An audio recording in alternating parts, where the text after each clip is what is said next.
Mostly हम में से ज़्यादातर लोग जब भी किसी नए घर में शिफ्ट होते हैं या फिर किसी नई जगह को विज़िट करते हैं तो उसका बैकग्राउंड पता करना ज़्यादा ज़रूरी नहीं समझते। हम बिल्कुल भी ये नहीं जानना चाहते कि हमारे जाने से पहले वहाँ पर क्या कुछ हुआ था। और दोस्तों, हमको ये सब चीज़ें ज़रूर पता करनी चाहिए क्योंकि इन सब चीज़ों से बहुत ज़्यादा फ़र्क पड़ता है। पहले वहाँ पर कैसा इंसान रहता था या फिर पहले वहाँ पर किसी की मौत तो नहीं हुई थी। इन सब चीज़ों से उस जगह पर काफ़ी ज़्यादा नेगेटिव वाइब बन जाती है, लेकिन कोई भी ये बातें नहीं जानना चाहता। लेकिन इन सब चीज़ों की कितनी ज़्यादा इम्पोर्टेंस है आपको आज की वीडियो देखकर पता चल जाएगा। तो चलिए आज का ट्रू हॉरर इंसिडेंट स्टार्ट करते हैं। इस कहानी की शुरुआत होती है मुंबई 2015 में, जब साहिल नाम का एक लड़का एक्टर बनने की इच्छा से मुंबई के अंदर शिफ्ट हुआ। शिफ्ट होने के कुछ ही दिन बाद उसने एक एक्टिंग स्कूल भी ज्वाइन कर लिया और धीरे धीरे करके वो अपने काम को, अपने एक्टिंग स्कूल को इतना ज़्यादा इन्जॉय करने लगा कि उसने सोचा कि अब परमानेंटली मैं मुंबई में ही रहूँगा। और लकीली मुंबई में ही उसके एक बैचलर अंकल अपनी कंपनी के दिए हुए 2 BHK फ्लैट में अकेले रहा करते थे। वो इंस्पेक्शन का काम किया करते थे, तो वो ज़्यादातर घर पर नहीं रहते थे।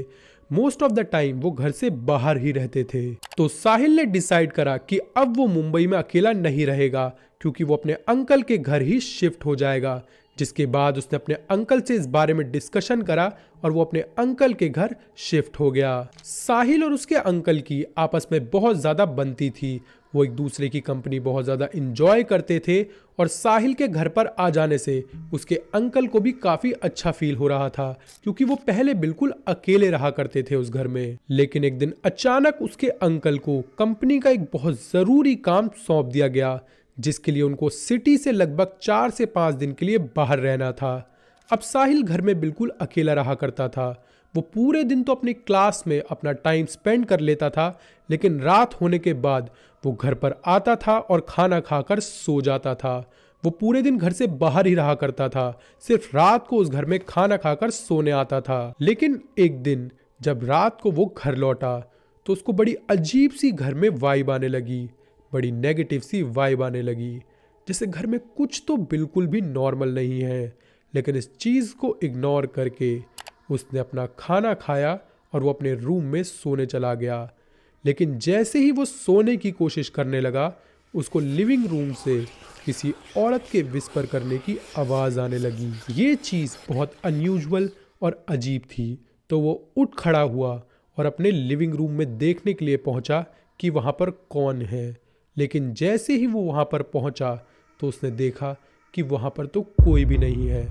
कि तभी उसने फील किया कि उसके बेडरूम से अब किसी बच्चे की दौड़ने की और हंसने की आवाज़ आ रही थी, जिसको सुनकर साहिल बहुत ज़्यादा घबरा गया। लेकिन जैसे तैसे थोड़ी हिम्मत जुटाकर वो अपने बेडरूम में वापस जाता है, ये देखने के लिए कि ये शोर कहाँ से आ रहा है।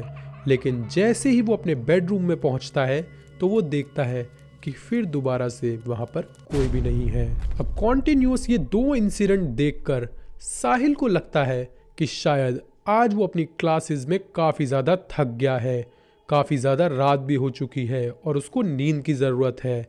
इसीलिए वो इस सारे एक्सपीरियंसेस फील कर रहा है, तो वो अपने बेड पर जाकर सो जाता है। इसके नेक्स्ट डे जब साहिल अपनी क्लासेस अटेंड करने के लिए सुबह उठता है तो इस दिन वो काफ़ी ज़्यादा एक्साइटेड था क्योंकि यही वो दिन था जिस दिन साहिल के अंकल वापस मुंबई आने वाले थे। तो वो रेडी होकर खुशी खुशी अपनी क्लासेस के लिए निकल जाता है। लेकिन शाम को जब वो वापस घर लौटता है तो वो देखता है कि उसके अंकल तो घर लौटे ही नहीं हैं। ये देखकर वो तुरंत अपने अंकल को फ़ोन मिलाता है, तो उसके अंकल बताते हैं कि उनकी ट्रिप 1 हफ्ते के लिए और स्ट्रेच हो गई है, तो अब 1 और हफ्ते के लिए साहिल को उस घर में बिल्कुल अकेले रहना था। तो इसके बाद वो हमेशा की तरह अपना डिनर करके सोने चला जाता है कि लगभग रात के 3:30 बजे उसको ऐसा फील होता है कि उसके कमरे का टेम्परेचर बहुत ही ज़्यादा लो हो गया है। अचानक से उसको बहुत तेज़ ठंड लगनी शुरू हो जाती है और अब उसको बहुत तेज प्यास भी लग रही थी। तो जैसे ही वो पानी पीने के लिए अपनी आंखें खोलता है तो उसको ऐसा फील होता है कि उसके कंधे के पीछे कोई खड़ा है। तो वो अचानक से चौंक कर पीछे मुड़कर देखता है और जैसे ही वो पीछे मुड़कर देखता है उसके होश उड़ जाते हैं, क्योंकि उसके पीछे एक औरत खड़ी हुई थी जिसने सफ़ेद साड़ी पहन रखी थी और वो घूर घूर कर उसको ही देख रही थी। उस लेडी को खुद को ऐसे घूरता देख साहिल ना आव देखता है और ना ताव, और सीधा चिल्लाते हुए अपने लिविंग रूम के तरफ भागता है। और बाद में जब वो थोड़ी सी हिम्मत जुटाकर अपने बेडरूम में वापस से आता है तो वो देखता है कि उसके रूम में अब दोबारा से कोई भी नहीं था। इतनी सारी पैरानॉर्मल एक्टिविटीज़ फेस करने के बाद साहिल ये बात तो समझ चुका था कि उस घर में कुछ बहुत ही गलत है, कुछ बहुत ही खतरनाक है। लेकिन उसका दिमाग उसे बार बार ये समझा रहा था कि ये जो सब कुछ तूने एक्सपीरियंस करा, ये सब कुछ तेरी दिमागी उपज है। तूने शायद सपना देखा होगा, लेकिन इसके बावजूद वो इतना ज़्यादा घबरा चुका था कि उसने फैसला लिया कि वो आज की रात लिविंग रूम में ही सोएगा और जैसे ही उसके अंकल आएंगे वो उनसे ये सारी बातें शेयर करेगा। इस घटना के बाद साहिल के साथ दोबारा कोई पैरानॉर्मल एक्सपीरियंस नहीं हुआ, लेकिन सिर्फ तब तक जब तक उसके अंकल वापस नहीं लौटे।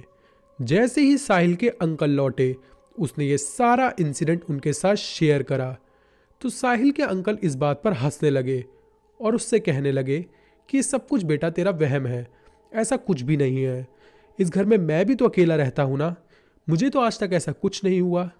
तो साहिल को लगा शायद हो सकता है कि ये सब कुछ मेरा वहम हो, लेकिन उसका दिल इस बात को नहीं मान रहा था। और साहिल की गट फीलिंग एकदम सही थी और ये बात उसके अंकल को तब समझ आई जब उनके साथ भी कुछ ऐसा इंसिडेंट हुआ जिससे उनकी रूह कांप उठी।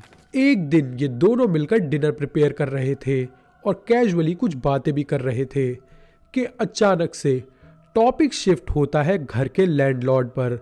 और जैसे ही साहिल के अंकल लैंडलॉर्ड का नाम लेते हैं उनके हाथ में जो कांच का बोल था वो ब्लास्ट हो जाता है और सारे कांच के टुकड़े उनके हाथों में घुस जाते हैं, जिसको देखकर वो दोनों बहुत ज़्यादा घबरा जाते हैं। इवन साहिल के अंकल इस घटना को देखकर इतने ज़्यादा घबरा जाते हैं कि वो रोना शुरू कर देते हैं। उसके बाद साहिल उनको लिविंग रूम में ले जाता है और फर्स्ट एड बॉक्स निकालकर उनके हाथों को क्लीन करता है और उनसे कहता है, देखा अंकल, मैंने कहा था ना इस घर में कुछ बहुत ही खतरनाक है, हम इस घर में नहीं रहेंगे। तो साहिल के अंकल बोलते हैं कि वो कल ही इस घर से निकल जाएंगे, वो अपनी कंपनी में बात करेंगे कि उनको एक नया घर दिया जाए और जब तक घर नहीं मिलता वो कहीं और रहेंगे, लेकिन इस घर में तो बिल्कुल भी नहीं लौटेंगे। ये सारी शिफ्टिंग की बातें चल ही रही थी कि अचानक से साहिल के रूम से विस्परिंग की आवाज़ आने लगती है, जैसे कोई औरत विस्पर कर रही हो। तो वो दोनों मिलकर साहिल के बेडरूम में पहुंचते हैं और जैसे ही वो साहिल के बेडरूम में पहुंचते हैं तो वो देखते हैं कि वहाँ पर वही औरत खड़ी है जो साहिल ने उस रात देखी थी, वो स्केलेटन जैसी औरत जिसने सफ़ेद साड़ी पहनी थी। और वो उनकी तरफ पलटती है और भागकर उनके तरफ आती है और अचानक से गायब हो जाती है।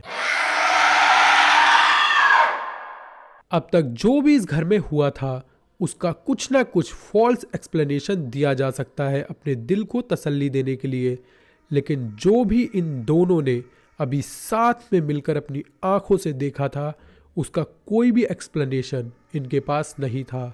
तो ये इतना ज़्यादा डर गए कि ये उसी रात उस घर को छोड़कर भाग गए। 4-5 दिनों के लिए इन्होंने एक होटल रूम लिया जहाँ पर इन्होंने स्टे किया और उसके बाद इन्होंने इस घर से शिफ्टिंग कर दी। सो गाइज यही थी आज की वीडियो। आई होप आपको आज की वीडियो पसंद आई होगी, और अगर आपको आज की वीडियो पसंद आई तो वीडियो को लाइक ज़रूर करना, चैनल को सब्सक्राइब करना ऐसे और हॉरर एंड क्रीपी कंटेंट के लिए। एंड मोस्ट इंपॉर्टेंट, अगर आपके साथ भी इसी तरह का कोई भी हॉरर और क्रीपी इंसिडेंट हुआ है तो स्पेशली आपके लिए हम डिस्क्रिप्शन बॉक्स में अपना ईमेल एड्रेस दे रहे हैं, जहां पर आप अपना हॉरर इंसिडेंट हमारे साथ शेयर कर सकते हैं और हम फ्यूचर में इसी तरह का उसके ऊपर एक एपिसोड बनाकर सभी के साथ शेयर करेंगे। सो गाइज मिलते हैं किसी और वीडियो में। Till then bye bye and take care.